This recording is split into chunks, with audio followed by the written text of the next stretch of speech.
Are you still sleeping? Or are you waking up and getting prepared for what's coming next?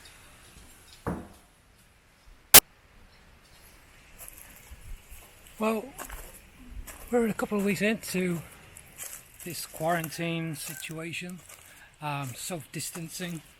I don't actually think it's that hard for most people. They've been self-distancing for years and they just walk around with their cell phones. No idea what's going on in the world, except for what's going on their cell phones in their hands. Never stop to look around. But things are going to get real pretty soon. So hopefully people will start to wake up and realise the draconian state that we're going to be living in. These measures governments all over the world are putting in place aren't going to go away when this virus goes away. And when you look at the figures, even with the virus, I think today there's about 60,000 people killed. But from the doctors and things like that, the research I've done online, that's not a particularly heavy year for deaths this time of year. I know it sounds a hell of a lot. And certainly hurts if you've got a family member or friends who died recently or any time. I know what it's like. But life is a part of death, and this year has been a low year apparently. So most of the deaths are being attributed to this coronavirus, but what I believe most people actually have underlying health issues, and everything's getting attributed to this coronavirus instead of a heart attack, lung disease, obesity, high blood pressure. Everything's just been slapped under one banner, and the media's ramping it up. And of course the media, they thrive on all this kind of fear because they get clicks and make money out of it. So it's in their interest to ramp up the fear, keep you fearful, and it certainly worked. The whole world is gone crazy. But there's consequences to that, because while everyone's on lockdown, businesses are going bust and going insolvent.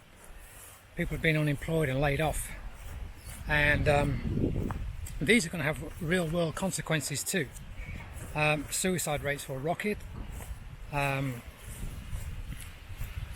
stress, again with those underlying health problems that many people have, they're going to be exacerbated by more stress of having no money and no jobs. So and it's only going to get worse. Nothing's going to get any better. With all this, there's going to be a lot of people in America, for instance, have their health insurance tied to their job. So when they lose their job, and again I read this week that something like 3.3 million people lost their jobs already. A friend in Australia told me 800,000. So per capita, that's a huge amount of people. Australia's only got 25 million people, so nearly 1 million people lost their jobs already. Well, if your health insurance is tied to your job, then you have no health insurance if you get ill or if you get this virus. So it's going to wipe you out. You're going to lose your house, you're going to lose your car. So people have to get a bit of wise to all this. Everybody's kind of sitting back and thinking the governments are going to save them and hand them free money. But you've got to remember, there's nothing free in this world. There's no way. You're giving up a lot of liberties, your freedom of movement, freedom of choice, freedom of speech. It's all going at an alarming rate. And I've seen, even on my newsfeed, people begging for the government to do stuff, and even getting really Orwellian where they're shopping people for going outside. I mean, for going outside, for heaven's sakes, like quarantine. It doesn't mean you have to stay in a room and lock yourself in on your own and Netflix and chill. It's just crazy. If you go outside, I mean, literally, it hasn't affected us at all. We're on the farm or at home, and yeah, okay, we're lucky. But obviously, we're not lucky. I worked hard for this. I saw it coming years ago. I built my company out of the 2008 financial crisis, and since then I've been preparing, building up my company, and bought a farm, bought some land, I have my own house, I have no debt whatsoever. When I moved out to Asia, I worked hard and got rid of all my debt before I even moved out to Asia. And when I came out here, I literally came with a bag and my laptop, and sat in a room, got a condo, and worked my ass off to start building the company up. And that's what I've been doing for the last 12 years. And but that's been impacted big time as well. We've got clients in the States, right across the States, east to west coast, and they have no sight. They've been closed for 2 weeks now, shelter in place, have no signs when they can open again. It's always 2 weeks, maybe the end of the month. So as a business owner, you can't plan. There's so much uncertainty, and as a CEO or a business leader, you need to be strong. But when you have no answers whatsoever, no idea what's going on, obviously the governments have no idea what's going on, or maybe they do, maybe they want this crash. It's all they're doing anyway. So this great crash we're starting to endure, and stock markets have lost 30% of their value already. It's got a long time to go yet. We've only just started there. But you're going to see even more layoffs.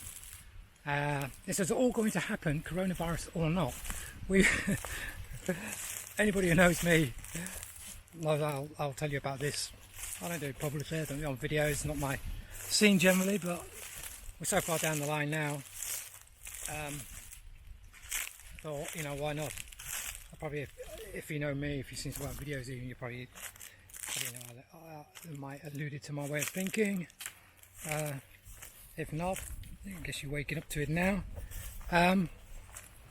But yeah, this has been going down for a long time, and there was many things that could have popped this bubble, the everything bubble, as we like to call it. But it's all because everybody's living here in the now with tomorrow's money. So basically they're in debt. So if you're in debt, you're living today borrowing on tomorrow's money. And at some point you got to pay the piper. And everyone's maxed out their credit cards, their student debts, their car loans, their house, their mortgage, pretty much everything. And now they've got to pay, and they're going to pay big. As I said, I saw this years ago. I got out of debt a long time ago, never been in debt since. If you're in debt, you're a slave, pretty much, that's what I think. Because that's how I felt when I was in debt. So I worked hard, I got out of it, built up a business, employed quite a number of people, and add value to the companies we work for, our clients. And now it's possibly could lose everything on that front. I've got other investments, precious metals, things like that. I don't try to keep too much money in the banking system because I see what's happened in Greece and Malta and different countries around the world where they do bank holidays, as they call it, where they just close up on the Friday and then don't open again on the Monday, and then you can't get any money out of the cash machines.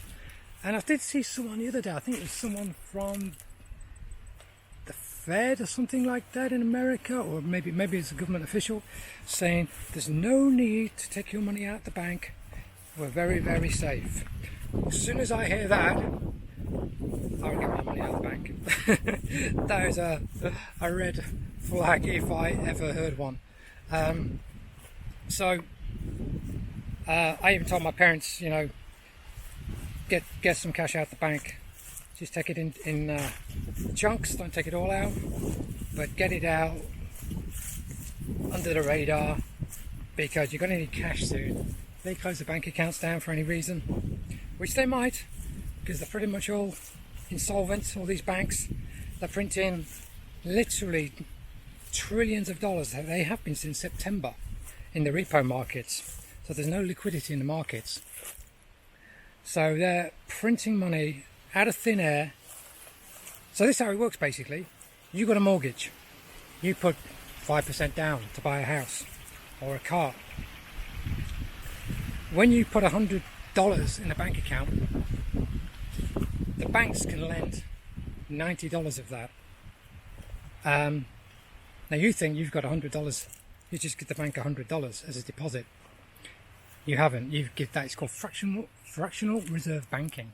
If you don't know what fractional reserve banking, I'd suggest you Google it and find out, because this is how money is created. It's created out of thin air, and literally it's money for nothing. So what happens is, when you've got a mortgage and you can't afford to pay it, and they call in your loan and take your house, the banks, have got a tangible asset. They've got your house and property. It didn't cost them anything, remember, because they printed this money, or made this money, out of thin air on a computer, where the money you put down for your deposit, you worked hard, overtime, blood, sweat and tears, probably didn't spend it on other things, you didn't go out so much or whatever, didn't have that meal out every now and again, so you saved up, made your deposit. So that's your labour, that's your time, and they've taken that and destroyed it basically, and you have nothing now to show for your blood, sweat and tears, and they have your house, your property, your real estate, and they did nothing for that. Totally free. So this is called a wealth transfer, and this is exactly what's going on at the moment. So there is opportunities to be made, but I don't think this video is, or this channel really, is even the right place for that. But if people want to talk about it, you can let me know in the comments below. But basically what's coming down the line is severe pain and hurt for a lot of people. So they're not going to realise that all this free money that the banks are printing up now to bail people out, bail companies out. 3 hedge funds being bailed out already. Have you read about that in mainstream media? No.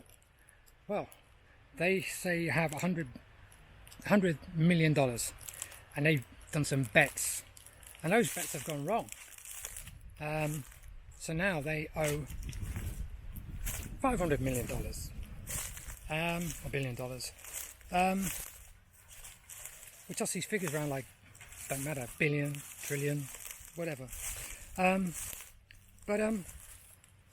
Yeah, so three have gone, their bets went south. So they have been liquidating everything, and you and I have bailed them out. Our friendly banks have bailed these hedge funds out. Now, when they was making all the money, they didn't share that with us. We wouldn't do that. But as soon as they go south on stupid bets, high risk strategy stuff, we get stuck with the bill. And this is going to happen. You've seen it happening with Boeing Airlines, all these kind of things. They should let them just go to the wall. It's really sick what they're doing, and it's only going to get worse. As I say, we're only just starting. Now, I've been telling friends for a long time. Some of them listen to me, some of them laugh at me. I don't care. I know now. My wife is pretty much on the same page as me now. I kind of educated her, if you like, over the years, and she's seen it now, and she's like, "Wow, yes, I can see that it's all going to happen. This is going to be like Venezuela." Like, yep. When you print all this money, I think they've printed $2 trillion the other day to hand out to people, to give everybody $1,000 a month or whatever it is. Someone's got to pay back somewhere. Well, how are you going to pay it back? There is no money. So you pay it back when you buy stuff. You just can't put all this money into the system, add a few zeros. Everything's going to have a few zeros, so essentially everything's the same price. But people have got no jobs, there's no work, there's no manufacturing. So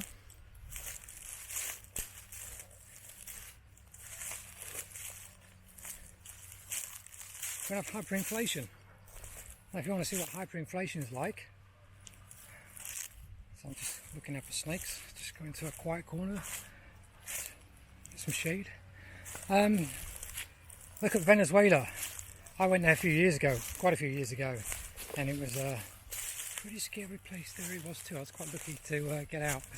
I thought I was going to get kidnapped at one point. I was surrounded for quite a while and getting interrogated. I think they thought I was CIA or something stupid like that. I don't know. Anyway, I made out as well, I was just a dumbass English tourist thinking I knew better, but I learned my mistake pretty quickly. And I was fortunate enough to get out in one piece and make it home, and well, back to the Caribbean at the time anyway. And so yeah, look at Venezuela. That's a tough country, and now it's been spiraling out of control for a number of years now. I look at Zimbabwe. Read up on the Weimar Republic in Germany. What happens there with hyperinflation? So with all that coming, I think it's going to be worldwide. We're so interconnected now with this globalization. Wasn't such a good idea, was it?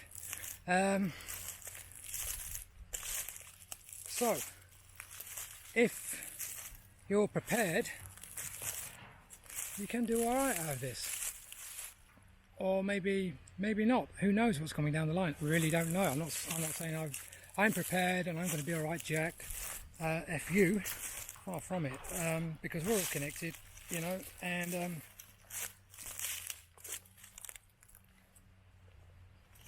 but what I will say is, you need to start preparing. You need to take this seriously. You need to think that you've been 2 weeks at home now and it's all Netflix and chill and having a laugh online with your friends. No, you should be using your time wisely. Finding out who your real friends are, because you're going to need their support. You can't do these things on your own. And you also need to be looking to grow your own food as much as you can. And that's where your friends come in, because you can't grow everything, but you can probably grow something, another friend can grow something else, and then you can swap. And that's what you're going to need to do to survive. I had a friend this morning just sent me an image of a small packet of beef. It was half a kilogram of beef in Australia, and the price was $53. 53 Australian dollars for half a kilogram of beef, which is just insane. And there's a lot of pork in China or across the world that's been slaughtered. About a third of the whole pig population of the world has recently been slaughtered through swine flu. Again, don't hear that too much about that, but that's true. Check it out. There's also, last couple of seasons, the planting season for most farmers of staples like wheat and corn and things like that have been flooded out. So this is impacting on the market. And then of course with this virus, all the supply chains are all messed up. So I'm here in Thailand, and it's just getting to fruiting season. I walked down to one of the durian trees actually while we're here. So a lot of farmers here have been chopping down their rubber trees and planting durian, and there's literally durian everywhere we go now. But the futures market for durian, the Chinese used to come across to Thailand, view these orchards, monocrops of durian, put a price on it, so they locked it in for the future, and then bought that when you went to market at a set price in the futures market. Those guys never came across this year because just gonna spin this around. They didn't come across this year because they was all on lockdown in China. There we go. Maybe I'm shooting into the sun and I'll go around the other side. So there was all on lockdown this year, so they didn't come across here. So now it's just literally open market. And but the supply chain still messed up quite a bit. And now Thailand this week we got declared a state of emergency. So it's pretty much kind of like no essential travel. All the borders are closed. Most shops and restaurants and hotels, I think, are closed. So as I say, it's the fruiting season, coming into the fruiting season, and Thailand's biggest export, the fruit selling to Australia, sorry, not Australia, to China, is Thailand is the biggest exporter of fruit to Thailand, to China. So that's not going to be in the volumes like they was anticipating, and you can't eat durian for your breakfast, lunch and dinner. It's an acquired taste. I don't mind it, it's alright, but I want to eat it 3 times a day. But a lot of these farmers are relying on it for their yearly income. It's not going to happen, I'm afraid. So there's lots of impacts. That's just one example. You've probably seen that, you know, iPhones aren't being made now, or they're going to be delayed, possibly indefinitely until supply chains get made, reconnected, etc. All these things take a long time. So no one else is going to happen, but I would suggest, if you've only got a small apartment or something, grow some microgreens at least. We've got a blog post, I'll put a link to it in the bottom of this, about growing microgreens. Highly nutritious, and take about a week where we are, because it's quite warm. Not even a week, 5 days, but within a week you can grow some nice microgreens, add them to your salad and garnish and things like that. They're highly nutritious, which is the main thing we're looking for, nutritious food, because the food you have in the supermarkets is pretty poor, because it's been picked early, it's been transported halfway around the world possibly.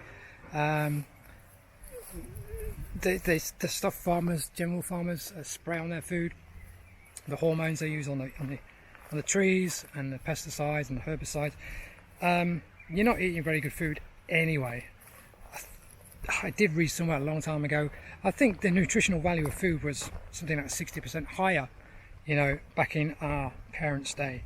So, but back then in our parents' day, I know for a while my father used to have a garden and grow potatoes and beans and all that kind of stuff, and just about everybody else did. Nowadays, not many people do it, but I think we've got to get back to these old ways, because we certainly don't want to go back to everything going normal after this virus is finished with its thing, because normal is what got us into this mess in the first place.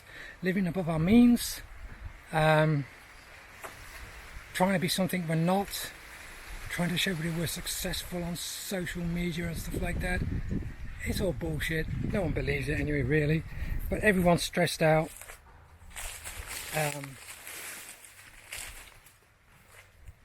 Trying to be something they're not, living one way beyond their means.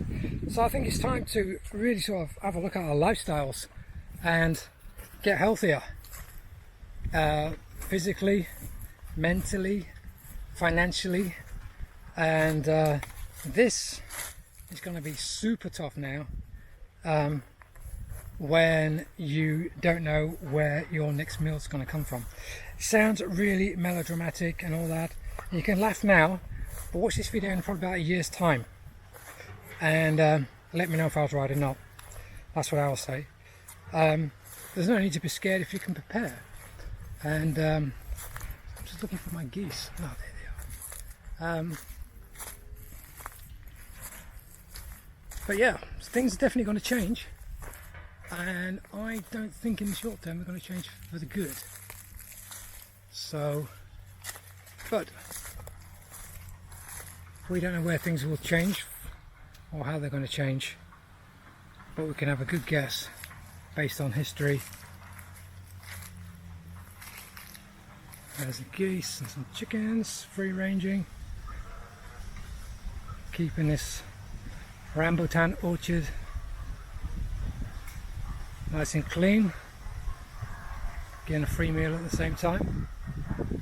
So we got, this is my farm here. So we got like a couple of geese, they lay eggs.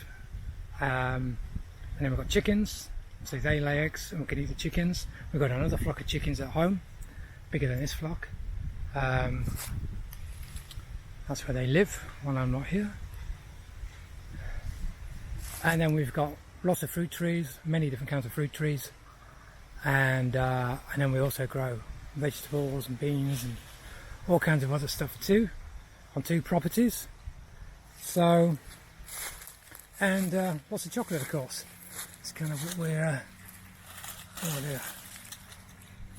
That's what we was doing with this farm, is transitioning it over to chocolate cacao. So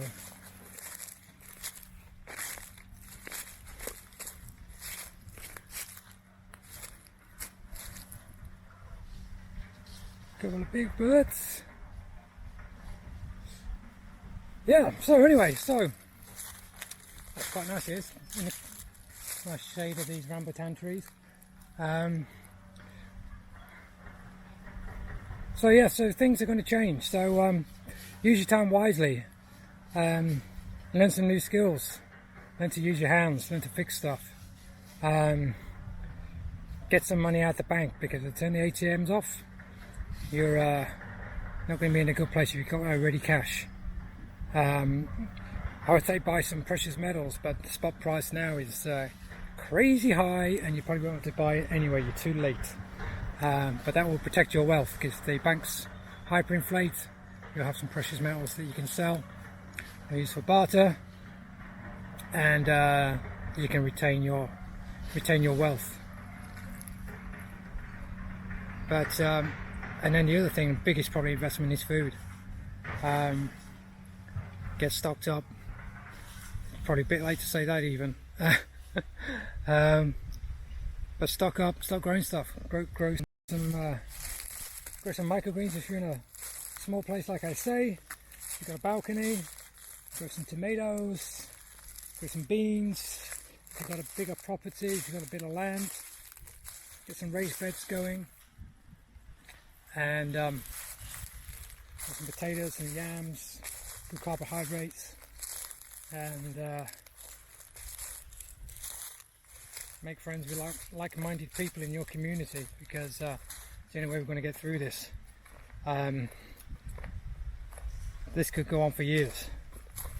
Let's hope it doesn't. I don't like to be being Mr. Doom and Gloom. I'm quite relaxed about it, to tell you the truth. I obviously have a business, and that may go to the wall, because my clients may go to the wall if they've got no business themselves. But we can pivot. Instead of, we specialise in one particular area, but we can pivot to other areas, and we actually do already.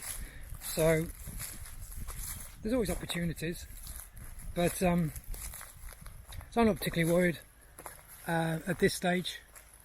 I've been preparing for quite a while, as I say. Part of the reason I was buying this farm is because of this. But don't let anybody tell you it's because of this virus. This is just a cover they're using to bring all these new laws in that restrict our movement and all kinds of stuff. And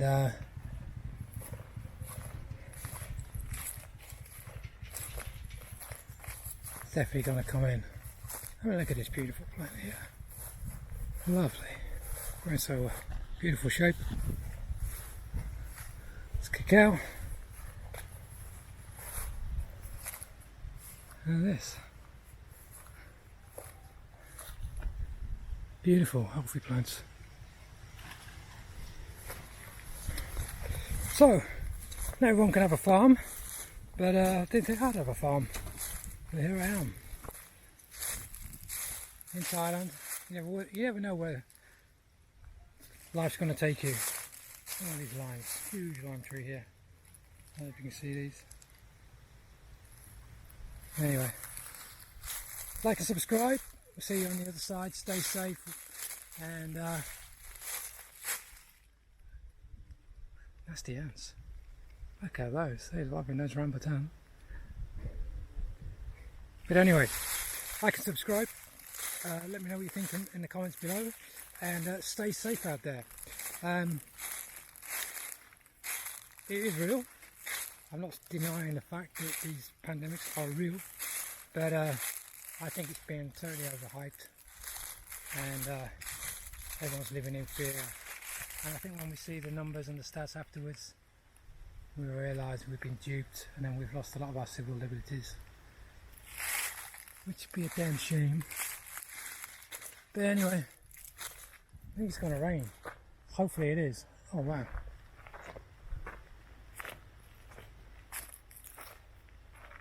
Look at all that fruit up there.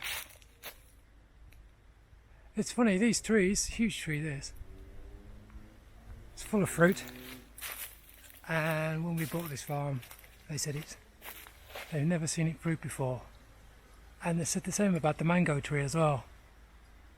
And since we've come in and looked after them, instead of abusing them with pesticides and hormones and stuff, we've actually been producing fruit every year, plus 2 years. This is our second season.